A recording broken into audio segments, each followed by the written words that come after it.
প্রিয় শিক্ষার্থী বন্ধুরা, এসো পড়াশোনা করি চ্যানেলের পক্ষ থেকে তোমাদেরকে অনেক অনেক অভিনন্দন।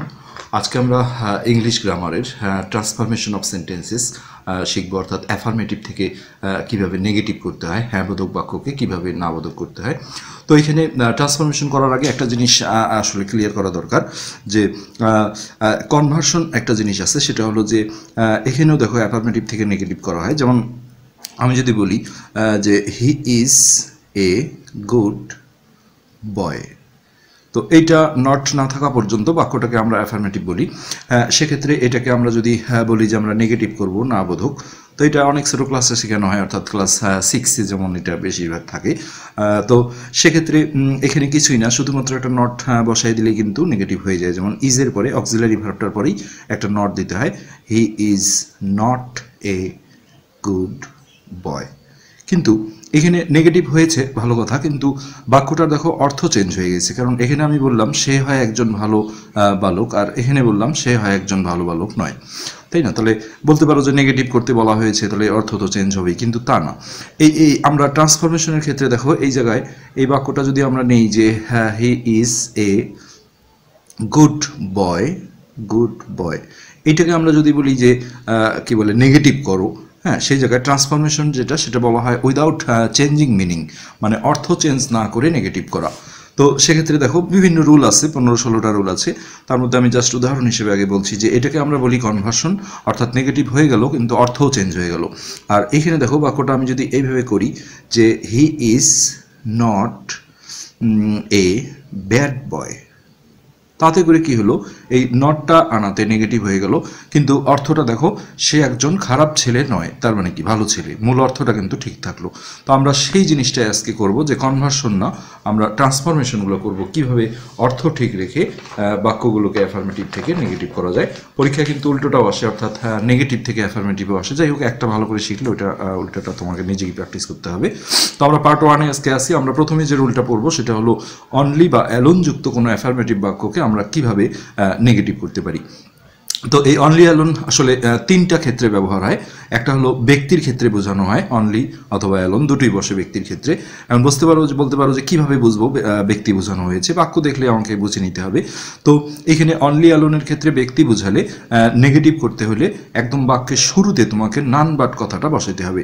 নানের বাংলা অর্থ হচ্ছে কেউ না, তাহলে নান বাট যখন আমরা বসাবো এর মানেটা হবে কেউ না, কেউ না কিন্তু। তাহলে আমরা একটা উদাহরণ দেখি, যে এখানে বলা হয়েছে দেখো only he can do it, তাহলে হি অবশ্যই একজন ব্যক্তি, তাই না? তাহলে অনলি মানে কি শুধুমাত্র, অ্যালোন মানে ওরকম একাকী, মানে এরকম শুধু সেই আর কি, শুধু সেই ইহা করতে পারে। তাহলে সেক্ষেত্রে এখানে অনলি একদম শুরুতেই ছিল, এবং আমরা বুঝেছি যে অনলি দিয়ে ব্যক্তি বোঝানো হয়েছে। তাহলে বাক্যের শুরুতে এখানে শুরুতেই আছে, বোঝা গেল না, এই জন্য আমি পরে আরও একটা বাক্য নিয়েছি। তো অনলির জায়গায় আমরা নান বাট বসিয়ে দিই, আর এই ওয়ার্ডটা কিন্তু আর ঘুরে আসবে না ট্রান্সফরমেশনের ক্ষেত্রে। যখন আমরা যেটা রুল পড়বো, যেমন মাস্টার রুল যখন পড়বো, হ্যাঁ, তার বদলে কি হবে এরকম, কিন্তু সেই ওয়ার্ডটা আর ঘুরে আসবে না, অ্যাফার্মেটিভের ওয়ার্ডটা। তো অনলি অ্যালোনটা উঠে যাবে, জাস্ট শুরুতে আমরা নান বাট বসিয়ে দিলেই অ্যান্সার হয়ে যাবে, none but he can do it. আচ্ছা, এখানে বলতে পারো যে অনলি তো শুরুতেই আছে, নান বাট শুরুতেই আসছে, ঠিক আছে, কিন্তু এই বাক্যটায় দেখো অ্যালোনটা এই জায়গায় আছে। তাহলে the old man was alone alive, alive মানে জীবিত, তার মানে কি বৃদ্ধ লোকটা শুধু একাকী জীবিত ছিল, তার মানে আর কেউ জীবিত ছিল না।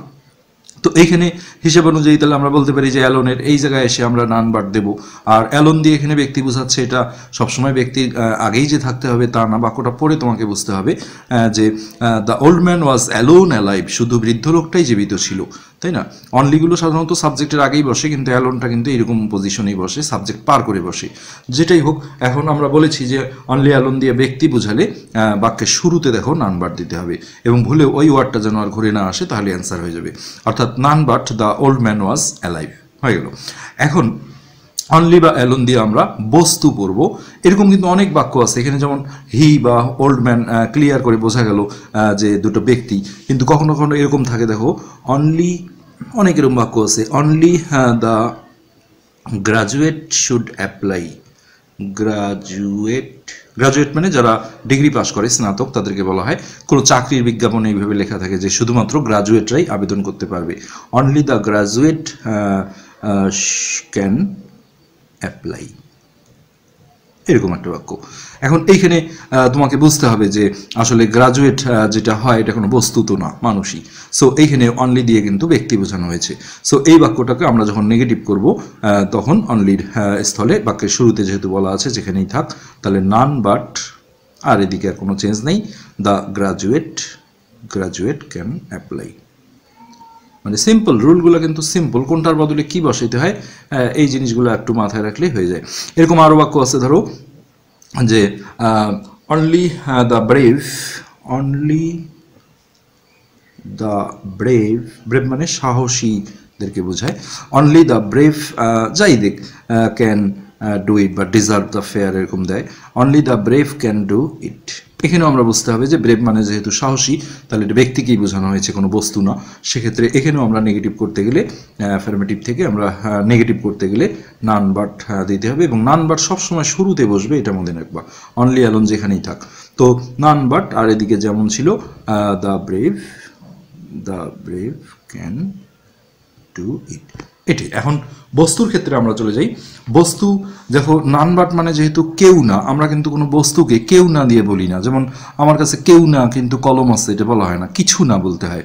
সো নাথিং মানে কিছু না, একদম সিম্পল বিষয়। তো অনলি অ্যালোন দিয়ে যখন কোনো বস্তু বোঝাবে, এখানে আমরা বাক্য দেখলে আমাদেরকে চিনতে হবে।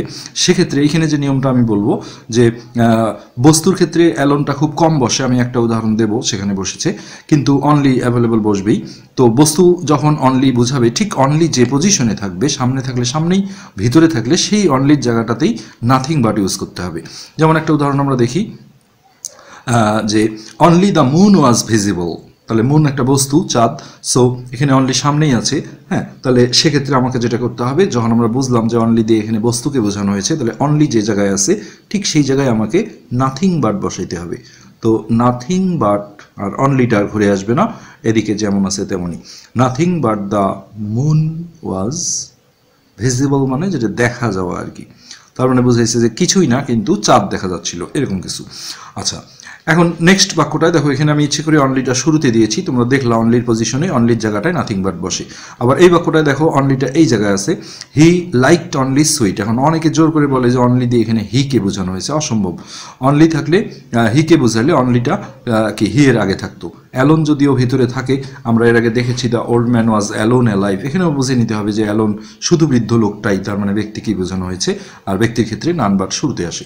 আর এখানে অনলি দিয়ে দেখো মিষ্টিকে বোঝানো হয়েছে, সে পছন্দ করতো শুধুমাত্র মিষ্টি, তার মানে টকো না ঝালও না, শুধু মিষ্টি। সেক্ষেত্রে এখানে অনলির জায়গাটাতে এসে আমরা নাথিং বাটটা বসিয়ে দেব। তাহলে হি লাইকড, সে পছন্দ করতো কিছু না কিন্তু মিষ্টি, তার মানে হলো নাথিং বাট সুইট, হয়ে গেল কিন্তু অ্যান্সার। তবে এখানে একটা জিনিস মনে রাখতে হবে যে বস্তুর ক্ষেত্রে বস্তু যদি কখনো অ্যালোন দিয়ে প্রকাশ করা হয়, তাহলে অ্যালোনের জায়গা বস্তুর কারণেই নাথিং বাটই হবে, কিন্তু এখানে নাথিং বাট শুরুতে দিতে হয়, এইটা একটা বিষয় মনে রাখতে হয়।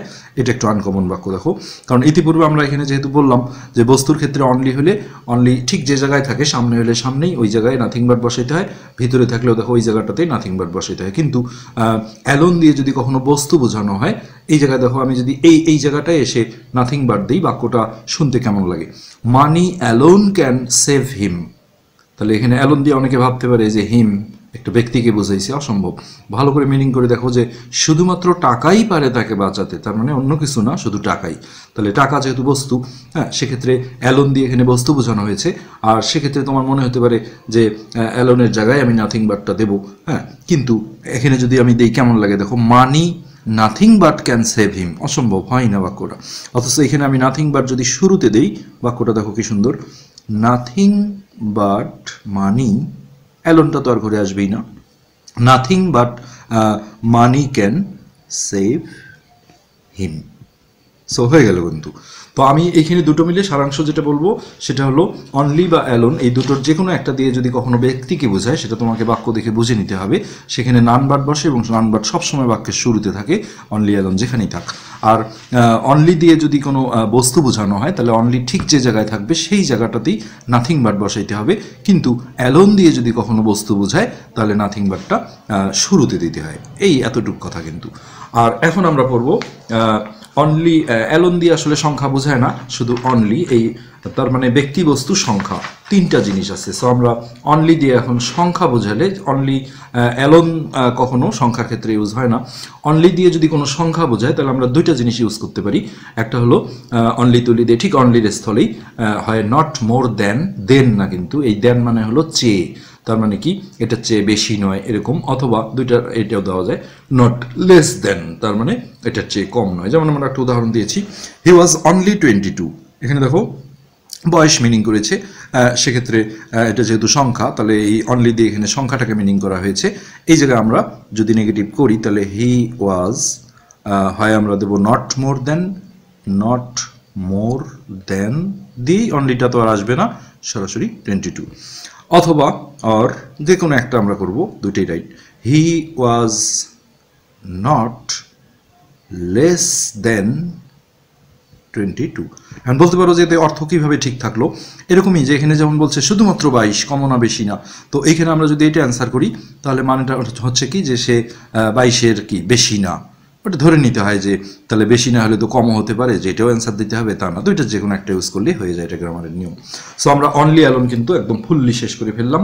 তো আমরা সারাংশ যেটা বলবো যে অনলি বা অ্যালোন এই দুটোর যে কোনো একটা যদি ব্যক্তির ক্ষেত্রে ব্যবহার হয় তাহলে একদম বাক্যের শুরুতে, নেগেটিভ করতে গেলে বাক্যের শুরুতে আমাকে নান বাট ইউজ করতে হবে, আর এই ওয়ার্ডগুলো ঘুরে আসবে না, শেষ ব্যক্তি। আর সংখ্যার ক্ষেত্রে অনলিটাই বেশি ব্যবহার হয়। হ্যাঁ, অনলি যদি সংখ্যার ক্ষেত্রে ইউজ হয় তাহলে অনলি ঠিক যে জায়গায় আছে তো অনলি এর স্থলে আমাকে নাথিং বাট বসাইতে হবে, শুরুতে হলে শুরুতেই, ভিতরে হলে ভিতরে। কিন্তু সংখ্যা যদি কখনো অ্যালোন, ওই যে মানির যে বাক্যটা দিয়েছিলাম ওই পাতায়, অ্যালোন যদি সংখ্যার ক্ষেত্রে ইউজ করা হয় তাহলে নাথিং বাটই হবে, কিন্তু এটা নাথিং বাটটা শুরুতে দিতে হবে, শুরুতে। আর সংখ্যার ক্ষেত্রে অ্যালোন বসে না, সেক্ষেত্রে যদি অনলি বসে সংখ্যার ক্ষেত্রে তাহলে আমরা দুইটার যে কোনো একটা ইউজ করতে পারি, নট মোর দেন না হলে নট লেস দেন। তো আমরা কেবল একটা রুল শেষ করলাম, সেটা হলো অনলি অ্যালোন। আচ্ছা, নেক্সট আমরা 2 নম্বর রুলে চলে যাব। এটা হলো মাস্ট যুক্ত কোনো অ্যাফার্মেটিভ বাক্যকে আমরা কিভাবে নেগেটিভ করব। তো এখানে দুইটা নিয়ম আছে। ট্রান্সফরমেশনের সবচেয়ে যেটা সমস্যা সেটা হলো কোনো জিনিসের যদি একাধিক রুল থাকে তোমাকে সবই জানতে হবে। কেন এটা হয়, যা আসলে পরীক্ষায় উল্টাটাও আসে, যেহেতু নেগেটিভ থেকে অ্যাফার্মেটিভও আসবে। এখন তুমি সেকেন্ড রুলটা যদি না জানো, সেই সেকেন্ড রুলের ডিজাইনে যদি কোনো একটা নেগেটিভ বাক্য দিয়ে বলা হয় যে অ্যাফার্মেটিভ করো, তাহলে কিন্তু বুঝতেই পারবে না যেটা কি। এই জন্য তুমি কোন নিয়মে করবা সেটা বিষয় না, কিন্তু তোমার একাধিক রুল থাকলে সবগুলো রুলই কিন্তু জানতে হবে। তো এমন কিছু না, মাস্টের প্রথম রুল যেটা নেগেটিভ করার সেটা হলো মাস্টের যে জায়গায় আছে সেই ঠিক মাস্টের স্থলে ক্যান নট বাট বসানো। যেমন আমরা উদাহরণ একটা দেখি, উই মাস্ট ওবে আওয়ার প্যারেন্টস, তাহলে আমরা অবশ্যই আমাদের বাবা মাকে মান্য করব। তো আমরা ফার্স্ট রুলে এটা যদি নেগেটিভ করতে যাই, ঠিক মাস্ট যে জায়গাটায় আছে এই জায়গাটায় আমরা ক্যান নট বাট বসাবো। তাহলে উই, এই ওয়ার্ডগুলো কিন্তু মনে রাখতেই হবে, নাহলে কোনো উপায় নেই যে মাস্টের বদলে ক্যান নট বাট, তারপরে অনলি অ্যালোনের জন্য কি, মানে ওই নিয়মগুলোই মনে রাখতে হবে। তাহলে উই ক্যান নট বাট, পুরো মাস্টের বদলে এই ওয়ার্ডটা আসবে ক্যান নট বাট, আর কোনো আমরা চেঞ্জ করব না। এদিকে যেমন আছে ওবে আওয়ার প্যারেন্টস, আমি বলতে পারো এটা কীভাবে অর্থ ঠিক থাকলো, এটা আসলে এটার মানে যেটা দাঁড়ালো যে আমরা আমাদের বাবা মাকে মান্য না করেই পারি না, তার মানে কি অবশ্যই মান্য করি, এই বিষয়। আর এটা হলো ফার্স্ট রুল, যে ফার্স্ট রুল আমরা যেটা বলছি যে মাস্টের জায়গায় মাস্টের স্থলে ক্যান নট বাট বসানো, আর কোনো দেওয়ানগিরি করা যাবে না। আর সেকেন্ড রুল যেটা, সেটা হলো মাস্টের স্থলে ক্যান নট হেল্প কথাটা বসানো। আগেরটা যেমন ছিল ক্যান নট বাট, সেক্ষেত্রে বাড়তি যেমন কোনো কিছু করতে হয়নি। আর ক্যান নট হেল্প যদি তুমি বসাও মাস্টের জায়গায়, তাহলে এই মাস্টের পরেই যে প্রিন্সিপাল ভার্বটা থাকে এটাকে আইএনজি করে দিতে হবে, এটা কিন্তু মাথায় রাখতে হবে, নাহলে ভুল হয়ে যাবে।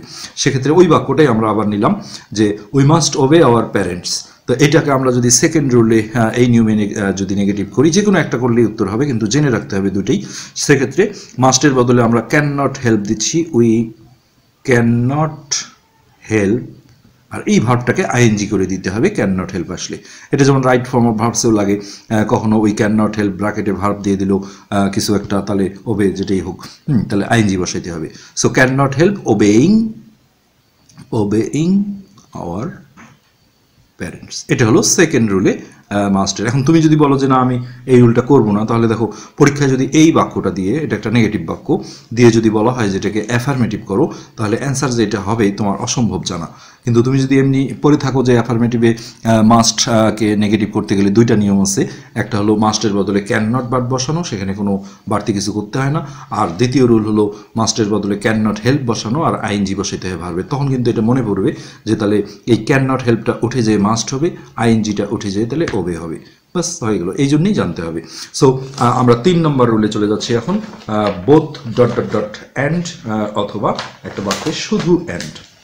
তো আমি বলবো যে বোথ দিয়ে থাকলে আসলে সহজেই বোঝা যায়, যেহেতু এখানে দুইটা ওয়ার্ড আছে, বোথ একটা, ডট ডট মানে দেখো এই যে বোথের পরে কিছু একটা সাবজেক্ট থাকবে, এই জন্যই ডট ডট দেওয়া হয়েছে। অথবা বাক্যের মধ্যে বোথ নাই, শুধু অ্যান্ড আছে, এই দুটোই কিন্তু একই নিয়ম। অর্থাৎ এটা যেটা নিয়ম সেটা হলো বোথের জায়গায় নট অনলি বসাইতে হয়, নট অনলি। আর এটা হেই থাকবে, আর অ্যান্ডের জায়গাটায় বাট অলসো বসাইতে হয়। এটা একটা কোরিলেটিভ কনজাংশন বলা হয়। হ্যাঁ, not only he but also, আর কোনো চেঞ্জ নেই, যেমন আছে his brother will come. Both মানে কি উভয়ই, তাহলে এই বাক্যটার মানে ছিল সে এবং তার ভাই, মানে একটু জোর দিয়ে বলা হয়েছে উভয়ই আসবে। আমি যদি বোধ নাও দেই মিনিংটা কিন্তু একই হয়, সে এবং তার ভাই আসবে, কিন্তু বোধ দিয়ে বাক্যটা একটু জোর দেওয়া হয়েছিল। সো এইসব ক্ষেত্রে যখন আমরা এই জিনিসটা বসাইলাম যে not only he but also his brother will come, মানে এটা দাঁড়ালো কি যে শুধু সেই না, হ্যাঁ তার ভাইও আসবে। অর্থটা কিন্তু সত্যি ঠিকই থাকলো। আচ্ছা, এখন বোধ থাকলে কোনো সমস্যা না, তাহলে বোথের জায়গায় আমরা নট অনলি দেবো, আর অ্যান্ডের জায়গায় বসাবো বাট অলসো, আর কোনো চেঞ্জ করবো না। কিন্তু শুধু অ্যান্ড থাকলে কিছু কিছু জায়গায় একটা সমস্যা হলো, মনেই পড়ে না যে নট অনলি বাট অলসো বসাইতে হবে। কেননা যেহেতু বোথের জন্য নট অনলি, অ্যান্ডের জন্য বাট অলসো এইভাবে তুমি পড়েছো, সেক্ষেত্রে শুধু অ্যান্ড আছে, ওই জন্য মনেই পড়ে না। কিন্তু মনে রাখতে হবে যে বোথ অ্যান্ড আর শুধু অ্যান্ডের একই রুল। এখন এইখানে অ্যান্ডের জায়গায় আমরা বাট অলসো দেবো, এটা ঠিক এটার মতোই, কিন্তু নট অনলিটা কোথায় দেবো, যেহেতু বোথ নাই, এটা একটা সমস্যা। তো আমি একটা টিপস দিয়ে দিচ্ছি, সেটা হলো অ্যান্ড যেহেতু একটা কনজাংশন, এটা দুইটা বাক্য বা ওয়ার্ডকে যুক্ত করে, সেক্ষেত্রে এখানে দুইটা ওয়ার্ডকে যুক্ত করেছে। এই দুইটা ওয়ার্ডের মধ্যে এটা দ্বিতীয় ওয়ার্ড আর এটা প্রথম, এই প্রথম ওয়ার্ডটা ঠিক আগেই এই জায়গাটায় বসে তোমার নট অনলি। তাহলে অ্যান্সারটা দেখো, হি টুক, সে খেয়েছিল, এখানে টেক মানে খাওয়া বোঝানো হয়েছে, না মানে ড্রিঙ্ক করা। He took not only tea, not only tea, আর অ্যান্ডের জায়গাটায় আমরা দেবো কি but also coffee, but also coffee, মানে সে শুধু চাই পান করেনি, কফিও পান করেছিল, এরকম। হি টুক নট অনলি। এখন এই বাক্যটা আমি নিয়েছি এই কারণে যে এখানে দেখো সাবজেক্ট ছিল, তারপরে মেইন ভার্ব ছিল, তারপরে নাউনটা ছিল, আর এখন এখানে যেটা করেছি সাবজেক্টের পরেই আমি এই ভার্বটা দিয়ে অ্যান্ডটা এখানে দিয়েছি, যে হি বট অ্যান্ড সোল্ড দ্য এগস, সে কিনেছিল এবং বিক্রি করেছিল ডিমগুলো। এইখানেও দেখো আমার তাহলে অ্যান্ডের জায়গায় আমরা বাট অলসো দেবো, এটা ঠিক আছে। নট অনলিটা কোথায় দেবো, তাহলে ওই যে বললাম যে অ্যান্ডের দুই পাশে দুইটা যে ওয়ার্ড থাকে, সেই প্রথম যে ওয়ার্ডটা থাকবে এটা দ্বিতীয়, প্রথম ওয়ার্ডটার ঠিক আগে। এখন তুমি যদি আগের বাক্যটার মতো এখানে প্ল্যান করো, যে ওখানে যেমন হি টুক ভার্ব পার করে নট অনলি দিছি, এখানেও যদি বট ভার্বটা পার করে দিই, তাহলে হি বট, বট পার করে যদি নট অনলি দাও, তাহলে নট অনলি বাট অলসো তো একসাথে বসে যাচ্ছে, কেন অ্যান্ডের বদলে তো বাট অলসো দেবো। তাহলে বাক্যটা কী হবে, he bought not only but also sold the eggs, কোনো বাক্যই হলো না। সো এখন আমরা এই বটের ঠিক আগে কিন্তু নট অনলিটা বসাইতে হবে। তাহলে হি নট অনলি বট, শুধুমাত্র কেনেই নি, আর অ্যান্ডের জায়গাটায় বাট অলসো হবে, বাট অলসো, ওদিকে আর কোনো চেঞ্জ নেই, সোল্ড দ্য এগস। তো এটাই ছিল আমাদের বোথ অ্যান্ড অথবা শুধু অ্যান্ডের রুল। তো আমি দেখি এই পার্টে আর কিছু আছে কিনা। তো আমরা আসলে এটা পার্ট করেই করছি, একবারে সবগুলো করা একটু সমস্যা হয়। সো আমরা ফার্স্ট পার্ট শেষ করে ফেললাম, এরপরে আমরা পরবর্তীতে সিরিয়ালি ধারাবাহিকভাবে দ্বিতীয় পার্টের বাকি রুলগুলো নিয়ে আলোচনা করব, তোমরা দেখবে। ধন্যবাদ।